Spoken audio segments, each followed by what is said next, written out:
সন্তোষী মায়ের ব্রত কথা। মা সন্তোষী পার্বতীপুত্র গণেশের কন্যা, সর্বসিদ্ধিদাতা গণেশতনয়া শ্রী শ্রী সন্তোষী মাতা পরম দয়াময়ী ও কল্যাণময়ী। শ্রী শ্রী সন্তোষী মাতা দেবী দুর্গার অন্য আরেকটি রূপ। মা সন্তোষী মায়ের পূজা করলে সুখ, শান্তি, ধন, যশ, খ্যাতি, অর্থ, বিত্ত, ঐশ্বর্যশালী হওয়া যায়। সন্তোষী মা হিন্দু ধর্মের একজন অশাস্ত্রীয় লৌকিক নবীন দেবী। সন্তোষী মাকে সন্তোষের অধিষ্ঠাত্রী দেবী বলে অভিহিত করা হয়। বিশেষত উত্তর ভারত ও নেপালের মহিলারা সন্তোষী মায়ের পূজা করে। বছরে 16টা শুক্রবার সন্তোষী মায়ের ব্রত নামক এক ব্রত পালন করলে দেবী অত্যন্ত প্রসন্ন হন বলে বিশ্বাস করা হয়। সন্তোষী মায়ের পাঁচালী কথা। এক যে বণিক ছিল ভদ্রেশ্বর গ্রামে, সপ্তপুত্র পত্নী রাখি যায় স্বর্গাধামে। বৃদ্ধের সঞ্চিত হন যাহা ছিল ঘরে, সেই ধন লয়ে মাতা পালিত সবারে। যাহা ছিল ধন অর্থ শেষ হইলে পরে, বয় পাত্র 7 ভাই কর্মচেষ্টা করে। 6 ভাই কর্ম হতে হরষিত মন, জ্যেষ্ঠ আদি 6ষ্ঠ ভ্রাতা করে উপার্জন। যাহা অর্থ পায় সে মায়ে দেয় আনি, আশীর্বাদ করে মাতা শিরে দিয়ে পানি। ছোট পুত্র রাম তার বেকার জীবন, না পারে করিতে কিছু অর্থ উপার্জন। বেকার জীবনে কেহ না পায় আদর, তাই অতি দুঃখে রয় তাহার অন্তর। কিছুদিন হইলে গত মাতা স্থির করে, সকলের বিয়ে দিয়ে বধূ আনি ঘরে। জ্যেষ্ঠ আদি সকলের বিবাহ যে দিল, সাবিত্রী নামেতে ছোট বধূরে আনিল।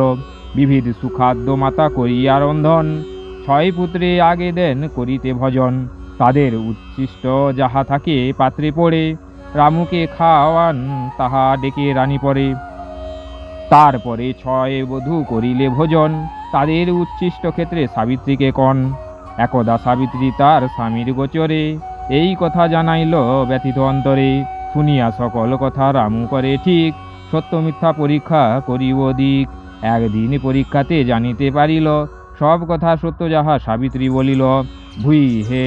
ভুইতে পারিল রামু অর্থ নাই যার, এ সংসারে জনম বিফল হয় তার। একথা ভাবিয়া তবে পত্নী কাছে এসে, বলিল অর্থের লাগি যাইব বিদেশে। সাবিত্রীর চোখে জল শুনিয়া এ কথা, বিদায় লইল রামু প্রণমিয়া মাতা। নানা দেশ ঘুরে শেষে এক দেশে এলো, ধনী সদাগর সাথে দেখা যে হইল।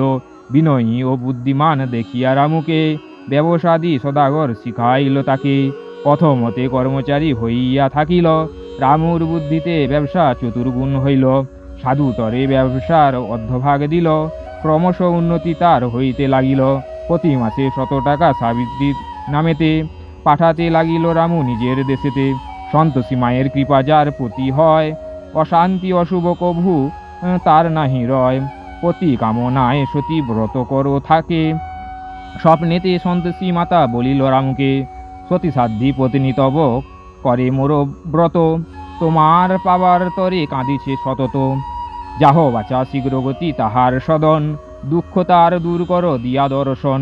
আমি যে সন্তোষী মাতা দুঃখ করি দূর, আমারে যে ভিজে সুখ পাইছে প্রচুর। কল্যা প্রাতে শয্যা ত্যাগ করিবে যখন, ভক্তি চিত্তে মোরে তুমি করিবে স্মরণ। মাসেকের লাভ যাহা চতুর্গুণ তার, মোর বরে একদিন হইবে তোমার। সেই অর্থ লয়ে তুমি দেশে চলে যাবে, ধনে পুত্রে লক্ষ্মী লাভ তথায় হইবে। এই বলি স্বপ্নে দেবী হন অন্তর্ধান, নিদ্রাভঙ্গে রামু মায়ে করিল প্রণাম। সেই দিন লাভ তার চতুর্গুণ হইল, মা সন্তোষীর আদেশেতে গৃহেতে আসিল। গৃহেতে আসিয়া দেখে পত্নীর তাহার, মায়ে যায় মিলে তারে করে অত্যাচার। অদ্যাহারে থাকি সেই কাষ্ঠ আনে বনে, এ কথা জানিয়ে রামু দুঃখ পেল মনে। ক্ষুদ্র এক গৃহের লয়ে ব্যবসা করিয়া, সুখেতে রহিল রামু পত্নীর লইয়া। রামু সাবিত্রী ভজে সন্তোষী মাতারে, মায়ের কৃপায় ধন দিনে দিনে বাড়ে। ব্যবসা করি তার উন্নতি হইল, বর্ষ শেষে তার এক সুপুত্র জন্মিল। ধনে পুত্রে লক্ষ্মী লাভ দেখিয়া উন্নতি, 6 যায় হিংসাকে তাহাদের প্রতি। রামুর করিতে ক্ষতি নিজে সব ঠকে, একে একে হিংসুকেরা পড়িল বিপাকে। মা সন্তোষী রাখে যারে ক্ষতি কেবা করে, আপন দুঃখেতে তারা জ্বলে পুড়ে মরে। তাই বলি ভক্ত সবে স্থির করি চিত্ত, প্রতি শুক্রবার করো মা সন্তোষীর ব্রত। সন্তোষী মায়ের ব্রত যেই জন করে, ধনপুত্র যশ তার দিনে দিনে বাড়ে। টক দ্রব্য শুক্রবারে অবশ্য না খাবে, সন্তোষী মাতার কৃপা নিশ্চয়ই পাইবে। সিদ্ধিদাতা গণেশের করিয়া শরণ, সন্তোষী মায়ের কথা হইল সমাপন। উলুধ্বনি কর সে যত নারীগণ, পূজা শেষে ছোলা গুড় কর বিতরণ। গোলকপতি আচার্য করিছে প্রার্থনা, যেন মা সন্তোষী নাম ভজে এ রসনা। দুঃখ বিনাশিনী দুঃখ দূর কর মাতা, তোমার চরণে আমি নত কোটি মাথা। ওং সন্তোষী মাতা পাঁচালী কথা সমাপ্তম। জয় সন্তোষী জয় সন্তোষী মাতার জয়, জয় সন্তোষী মাতার জয়, জয় সন্তোষী মাতার জয়। আর এইরকম ভক্তিমূলক ভিডিও পাওয়ার জন্য এই চ্যানেলটা সাবস্ক্রাইব করে পাশে থাকা বেল আইকন প্রেস করে দিবেন। ধন্যবাদ।